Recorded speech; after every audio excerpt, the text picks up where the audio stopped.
In today's video, I'm going to teach you how to speed up your Webflow site in 2026.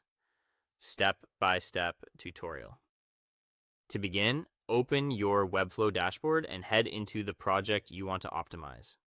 From there, move into the project's site settings. This is where the controls that affect performance live, and making a few smart changes here can deliver a noticeable speed boost without touching any layout or content. Inside site settings, navigate to the publishing section. Scroll until you see the performance area. You're going to enable a handful of options here that reduce file sizes and prevent unnecessary delays while your pages load. Turn on the setting to load JavaScript asynchronously. By default, JavaScript can block the browser from drawing the page until scripts finish downloading and running. Asynchronous loading tells the browser to keep rendering the page while scripts load in the background. That often improves your first paint and makes the site feel responsive sooner. If you rely on custom code that must execute before the page becomes interactive, just be aware that async can change the order scripts run. Most Webflow sites benefit from this toggle right away. Next, enable minify HTML, minify CSS, and minify JavaScript. Minification strips out whitespace, comments, and other characters that aren't needed by the browser.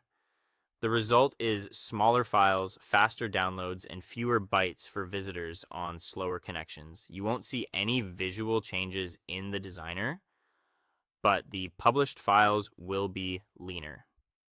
This is a safe, broadly compatible optimization and a standard best practice on modern sites.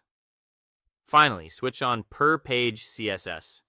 This tells Webflow to serve only the styles required for the specific page a visitor is viewing, rather than shipping a larger site-wide style sheet everywhere. Delivering less unused CSS reduces the amount of code the browser has to download and parse, which can notably help pages with simpler layouts or those that don't use components from across your entire project. These changes typically take effect the next time your site is published. Collectively, they reduce render blocking behavior, cut network transfer time, and shrink the amount of code the browser has to process. That translates into faster first contentful paint, quicker interactivity, and a smoother overall feel, especially on mobile devices and slower networks. And that's it. You've optimized critical performance settings directly within Webflow's publishing section. Great job dialing in these high impact toggles. Congratulations.